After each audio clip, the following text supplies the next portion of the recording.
Good afternoon, Maring Lenny from Davao City. Napakinggan mo ba yung istorya natin kanina? Yung istorya ni Bax, si Bakekang. Oo, tago na natin siya sa pangalang Bakekang. Tungkol dun sa kanyang tatay at doon sa kanyang kaibigan dati nung high school, kaklase niya nung high school. Nalaman niya, di sinasadya na meron palang relasyon yung tatay niya tsaka yung kaibigan niya. Anong masasabi mo dito, Lenny? Nagbigay pa ng 1.5.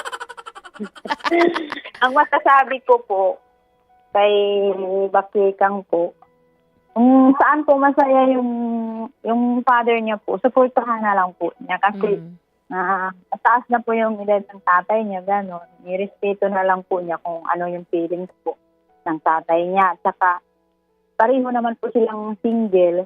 So, may karapatan po silang magmahalan, gano'n po. Agoy. Tapos kung meron po naman siyang sasabihin na hindi niya nagustuhan, tapatin po niya yung tatay niya at saka yung friend niya po. Para po, magkaintindihan sila yung walang samaan ng loob, ganun po. Oo, face to face, no?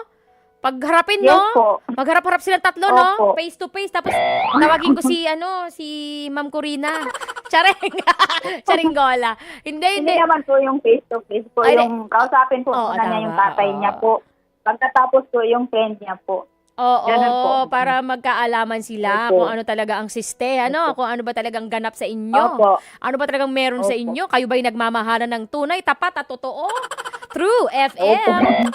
Hindi Ano naman po ba? yan mapigilan po kasi pareho po sila nung kaibigan niya at saka yung father niya po. Pareho po sila ng feelings po. Pero para sa'yo, Maring Lenny, if ever mangyari yan sa'yo, okay lang sa'yo, sang-ayon ka sa ganyang uri ng relasyon? Okay lang po. Basta gusto ko lang po na yung tatay ko po masaya. Aww! Ganun po. Grabe naman yun Saan po siya. masaya yung tatay ko, susuportahan ko po. Basta nasa maayos po. Tama. At saka, wala naman silang nasasagasaan na ibang tao, di ba? Wala silang Opo. naargabyado, wala namang kabet, wala namang third party, di ba? Opo, tama po. Single naman sila Opo. parehas. Wala namang masama doon. Yun nga lang, yung Opo. edad medyo magkalayo, pero age doesn't matter pagdating sa Ayoko lang pag-ibig. naman po yan. Hindi mo naman 'di ba masasabi kung titibok ang puso mo sa Opo. isang tao na ano ba 'to, kahit anong Opo, edad, tama po. estado sa buhay, 'di ba? Kahit anong Opo, kasarian, basta tumibok ang puso mo sa Yes taong po. 'yun, wala ka Opo. nang Hindi magagawa po kundi namimili ng sundin edad ito. po. Oo, kapag tumibok ang puso, wala ka nang magagawa kundi sundin ito. Sabi ni Donna Cruz. 'Di ba? Opo, Kapag tama pinana po. ka ni Cupido. So maraming salamat Lenny sa pagsuporta mo Opo, sa salamat relasyon po. ni tatay ni Bakekang at saka nung kaibigan niya. Opo. Okay, Opo. Lenny. Maraming thank you. Tawag Okay ka ulit po. next time. Mga kapatid, patuloy po kayong tumutok sa 105.9 True FM para sa totoong balita, impormasyon, music, and entertainment.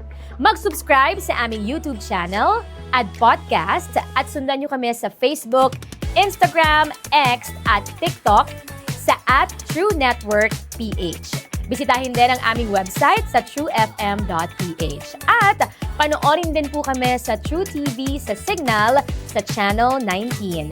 Kami ang 105.9 True FM. Laging true sa'yo, kapatid!